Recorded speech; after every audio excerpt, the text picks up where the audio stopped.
And now analysis. This week, in a programme called Who Runs That Place, Isabel Hilton considers how China is governed and who really exerts power in its political system.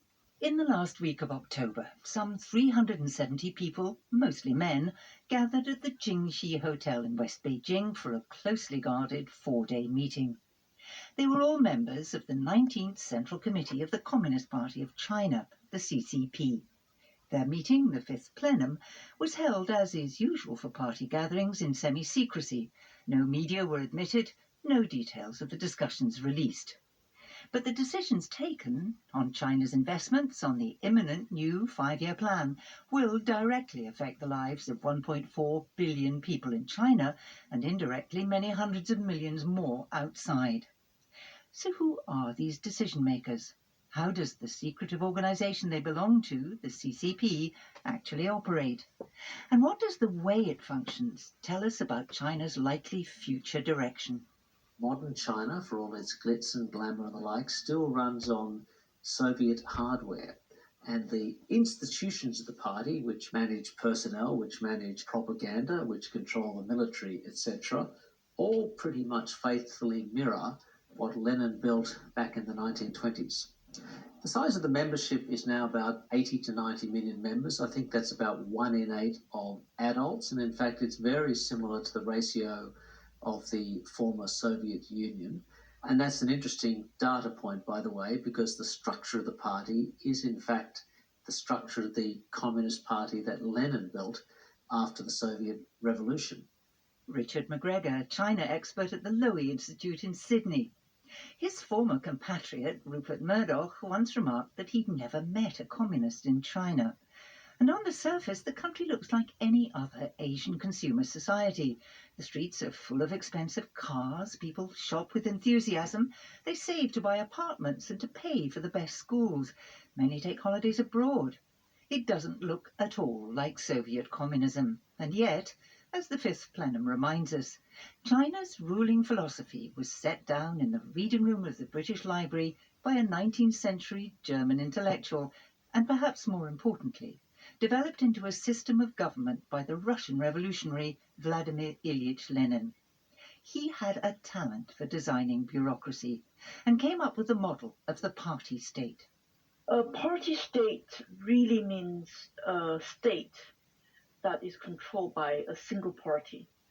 The party reigns larger than the state.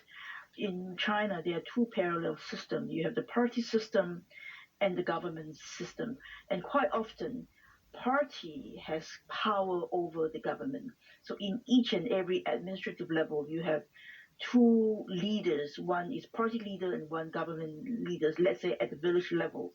But the village party secretary always has his power larger than that of the village leader. That's political scientist Lynette Ong from the University of Toronto's Munk School of Global Affairs and Public Policy. So the party is always on top.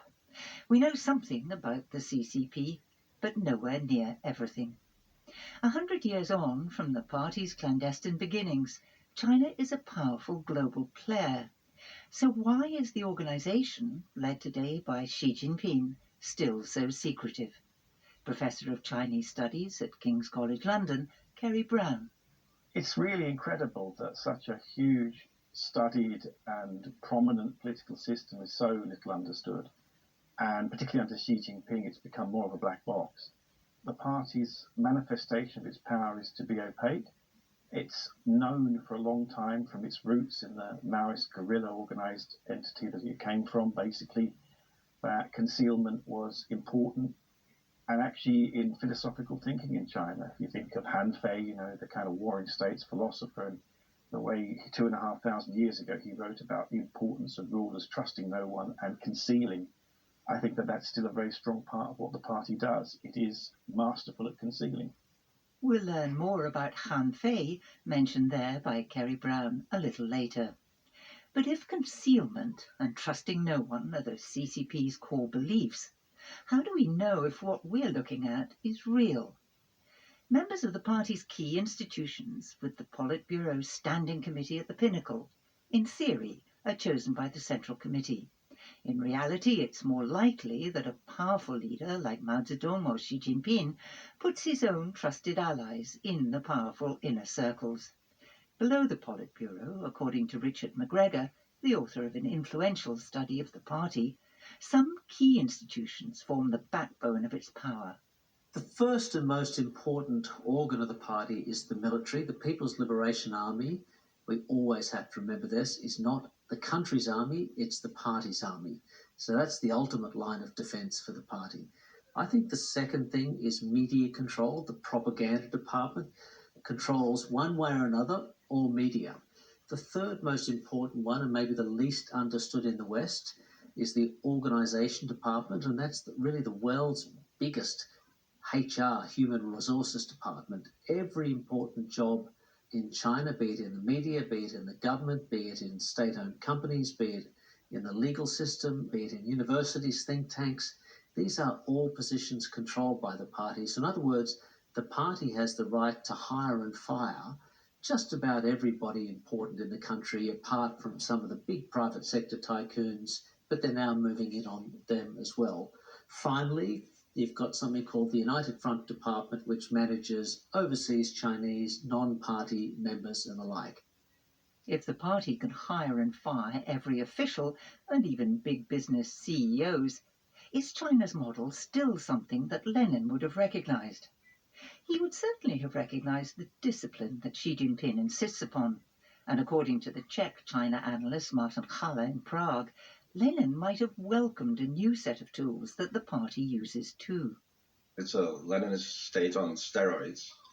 The steroids in this case would be the new technologies, particularly big data and artificial intelligence. And that's how General Secretary Xi Jinping sees the system himself. When he talks about the new era, one of the meanings is that in this new era of his, the Communist Party of China can finally achieve the original intent, the Chuxin, as they call it, of Leninism. With these technological tools, they can now accomplish the fundamental tasks in which all other communist parties had historically failed, namely the centralized top-down control of the economy and the society as such. Lenin once said that communism was the Soviets plus electrification, and I think for Xi Jinping, it is the disciplined Communist Party plus intelligentization, as they call it. A population under close surveillance, clearly. And as we've seen in Hong Kong this year and in Xinjiang in China's far northwest, there's no tolerance of dissent. But does the party offer something in compensation? Jude Blanchette researches China's political system at the Center for Strategic and International Studies in Washington. He argues the party offers services at every level. One other, I think, important element of China's political system, which manifests itself in lived experience, is the integration of the Communist Party into everyday life. If you travel to cities and villages and you look closely on street corners, you will see signs which tell you who the local Communist Party leader is, what his phone number is, what her phone number is, what their email address is. You will see lists of responsibilities for members of the Communist Party. You will see along busy streets in more wealthy urban areas banners with the sickle and hammer, a symbol we don't see very often nowadays, certainly not since the collapse of the Soviet Union and the end of the Cold War. But the signs and symbols of Communist Party rule are omnipresent, especially under its current leader, Xi Jinping. The Communist Party is a vanguard. It manages the people. It tells the people what they want, who they are. Didi Kirsten Tatlow of the German Council on Foreign Relations in Berlin. But the party also consults because, despite appearances, it does care what people think. It spends a lot of time gathering opinions from the people, bringing them back to the centres of power, and then presenting them back to the people as if it was the party's idea. So public opinion is very important to the party. Does it care about being popular? I think it cares immensely about being popular, because without support, it can very quickly run into very, very serious trouble. So love as well as fear. The party is everywhere, and it wants to be seen as the people's friend, always ready to lend a hand. But what's it like on the inside? If you're an ambitious young party member, one of 80 million or so, how on earth do you get to the top? Lynette Ong at the University of Toronto is our guide to the stratosphere. A couple of things are important. You should have a university degree, preferably from the very top schools, and then trying to get into a government position. So people these days even start with very low position, be a village party secretary, and move your way up from the village level all the way, let's say, to county level. Is based on how good you are at your job. That includes growing regional economy, maintaining political stability. But if you want to go anything above county level, be promoted to become provincial governor, even all the way up to the national level, that's really guanxi. Guanxi being connections, who you know. Yeah, correct. And whether you belong to the right political faction. A faction is useful then, unless, of course, your faction gets into trouble. If your faction leader loses a power struggle, that's almost certainly the end of your career. But as Julia Lovell, Professor of Modern China at Birkbeck, University of London, explains, choosing your father wisely will also help. Take the current party boss, for instance.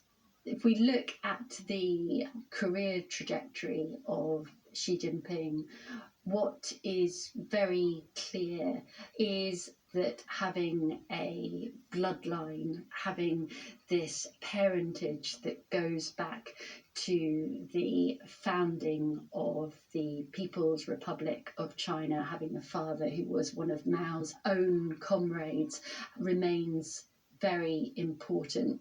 Xi Jinping has frequently alluded to the so-called original aspiration, the Chuxin of the party. So invoking this heritage is very important for political prestige still in China today. I did, when I was still living and reporting in China in about 2011, start to hear stories about how early he'd been identified to take on the job of General Secretary of the party. For example, there were, to me, credible stories of a dinner party that he called and attended around 2002, where he brought together some of his oldest friends and said, sorry, folks, but I'm not going to be able to really see you anymore because I'm going to go stratospheric. So there is a sense that he was tapped from a young age. Didi Kirsten Tatlow. But what if your rival's father knew Mao too? In 2012, the year Xi Jinping got the top job, there was a dramatic and unusually public power struggle against another red aristocrat, Bo Xilai. The drama was worthy of anything seen in a Tudor court and gave us an unusual glimpse of the savage internal politics of the party. It involved a defecting security chief and a high-speed car chase across Sichuan province, normally better known for its giant pandas. Then there was the dramatic appeal to the US consulate in the provincial capital. Oh, and lurid tales of love, money, and the murder of a British businessman. But Kerry Brown urges us not to get distracted. It was really all about power.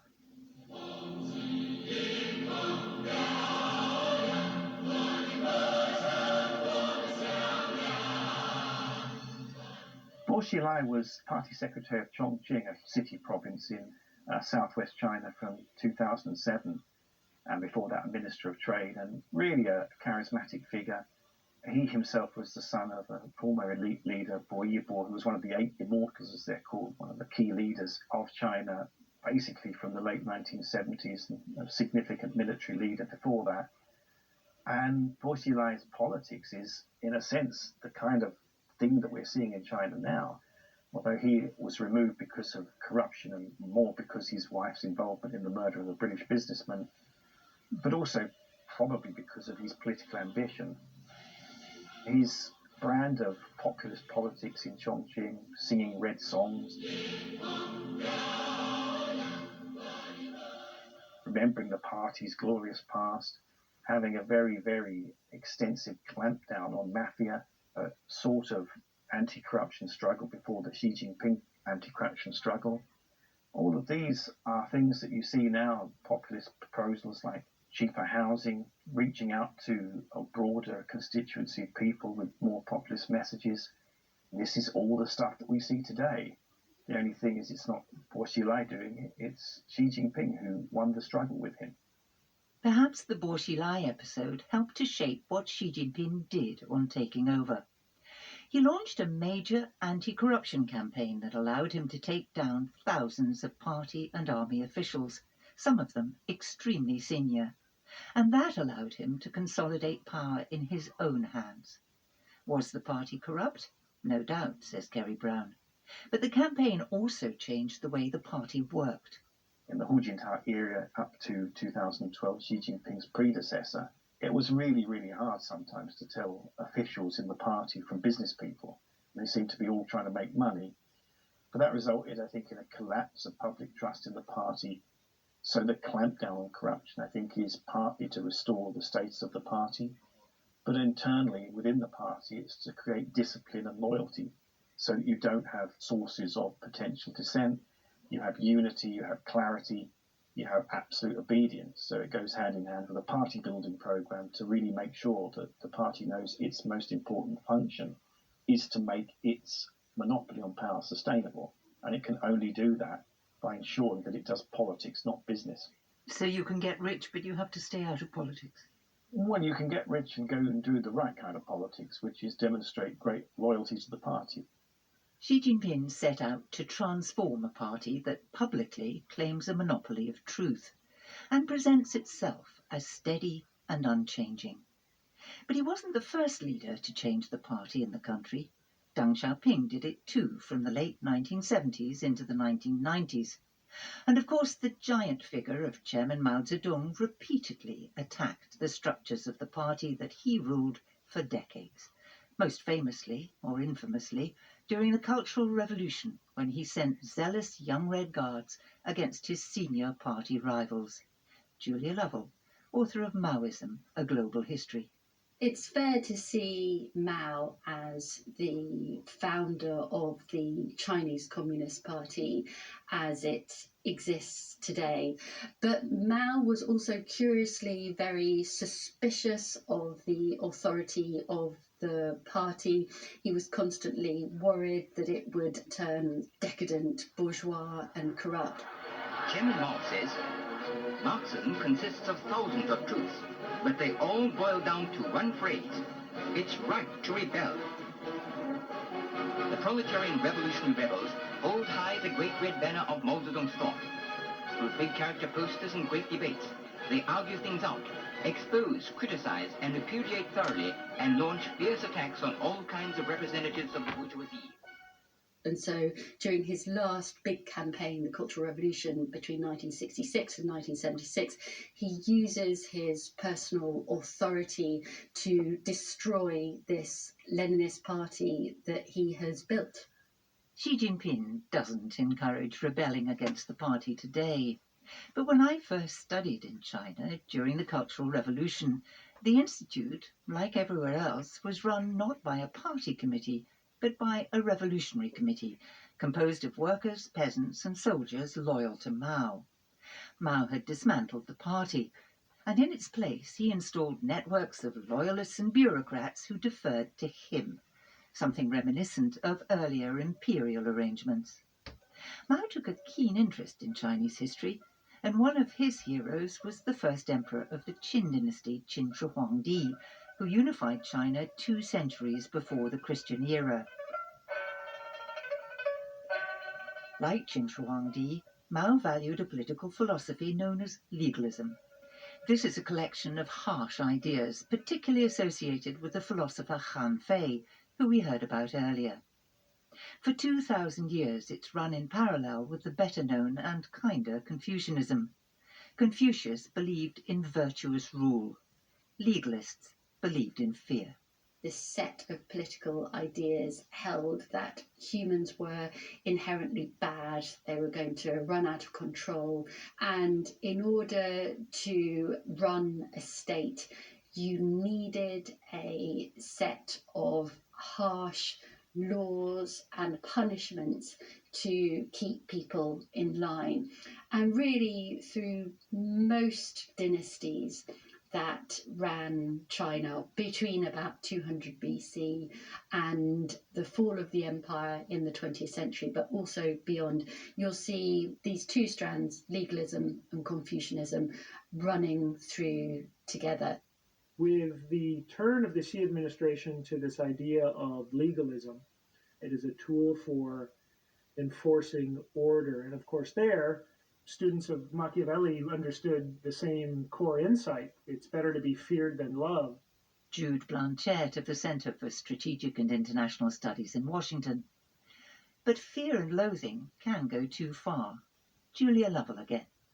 After the death of Mao in 1976, you have the party moving away from the extreme radical revolutionary Puritanism and fixation on absolute equality of the Cultural Revolution and towards a more pragmatic approach to building legitimacy. It realises that the country is exhausted and poor and that it will need to pin its legitimacy on growing prosperity. So in the famous words of Mao's successor, Deng Xiaoping, to get rich is glorious and some will get rich before others. After Mao, Deng Xiaoping wanted to ensure that no one could hold unchallenged power again. He wanted a collective leadership in the party and term limits for its top leaders. And that's how it was, until Xi Jinping. Does Jude Blanchette think the party is going back to another era? Despite the significant propaganda campaign to elevate Xi Jinping, I think you'd be hard-pressed to find an individual in China who worships him to the degree that Mao Zedong was worshipped. So we're talking about something very different here. Really, this is a performative element to demonstrate power. This is Xi Jinping indicating to everyone else in the system that he is in large in charge and that there are no competitors to him. I think Xi Jinping thinks the only way to get things done in China is to basically act like a dictator. So he has been absolutely ruthless in grabbing all the reins of power that reside in the hands of a party secretary, that is the military, that is most importantly under Xi, the anti-corruption unit. Not only that, he's got rid of one of the sort of most important innovations of the party in the past 20 years, and that is the orderly succession of a party secretary. In other words, everybody gets 2 5-year terms and then moves on. He's also got rid of that. So really, he's unchallenged at the moment. He has a legion of enemies, but at the moment there's not much they can do about him because it's so dangerous to organise against him. If Xi Jinping's power grab has been successful for now, as Richard McGregor argues, it's also storing up trouble for the future. Even in imperial times, the transfer of power was always dangerous. The more power is concentrated, the more dangerous the moment of transfer is, especially in a country the size of China, and with the economic weight it now has. Jude Blanchette. China's political system, when it comes to the peaceful transfer of power, hasn't evolved much beyond the leadership dilemma that faced the Bolsheviks after the death of Lenin. And this, I think, opens up an extraordinary risk for Chinese society that if Xi Jinping, as they say, goes to see Marx, that is, dies in office anytime in the near future, we have hugely important questions about who would take power. Would there be disagreement within the senior leadership about who takes power? All these remain unanswered. But you can weaken on the way. All sorts of things can happen. As you look into the near future, what would you worry about most if you were Xi Jinping, and how do you think these worries might play out? Incapacitation could be as pronounced a problem. Xi Jinping has a heart attack, for example. That's really where you are float between, does a new era begin, or are we waiting for the return of the old era? So I think there are multiple areas where the party is thinking and worrying about the sustainability of its rule, but for the person at the top, it will always be his lieutenants. Those are the ones that he will spend most of his time worrying about or trying to keep happy. Some things don't change. There is one respect, however, in which Martin Haller at Project Synopsis in Prague argues that the party believes authoritarian rule has become much more effective than before. They are now actually in the position of managing the economy and the society centrally, almost by algorithm. We're basically going back to the original intent of Leninism, but at a qualitatively higher level, which I think makes perfect sense within the Leninist system of dialectical materialism, as they call it. When you put it that way, it makes it sound like a pretty effective system of government. Well, in its own way, it is effective. And its sometimes brutal effectiveness, I think, now shows in the way they can handle the epidemic from their point of view. The epidemic has shown that these top-down Leninist systems are much better in confronting huge social crises like the epidemic than the democratic systems, which basically, in their eyes, just make a mess out of it. Other things, though, are not going so well. Outside China's historic borders, a China roughly half the size of today's republic, both discontent and repression have grown, reviving fears of China's recurring nightmare, the fragmentation of the national territory. The historian of Maoism, Julia Lovell. Across the 18th century, the territory of the Chinese Empire more or less doubled with, for example, Xinjiang in the northwest, Manchuria in the northeast, Taiwan in the far southwest, parts of Tibet and parts of what are now Burma. And this expanded multi-ethnic version of the Chinese Empire is the template that the People's Republic of China today is based on, and holding all these different multi-ethnic parts of the jigsaw puzzle. It's a high wire act, and we're seeing the challenges of this very much today in terms of the centre's conflict with Hong Kong, the draconian policies of repression against perceived cultural and religious difference in Muslim Xinjiang in the northwest. This political and ethnic fractiousness within China is as marked now as it ever has been. As Martin Haller pointed out, the party today has digital tools to help it control China's vast population, despite the visible problems of alienation in the borderlands and mounting worries in the cities. But as Mao Zedong well knew, a fortress is usually captured from within. The final communiqué of the Fifth Plenum last month insisted on the superior qualities of the Chinese system, of the Communist Party, and of its leader, for now, Xi Jinping. Has he really abolished factions, or just made them harder to see? Well, the party acknowledges that China faces a turbulent decade, as Xi tries to make the country a dominant superpower. We shall have many chances to test the party's claims of the durability and superiority of its system. Who Runs That Place? This week's edition of Analysis was presented by Isabel Hilton and produced by Simon Coates. Next week at the same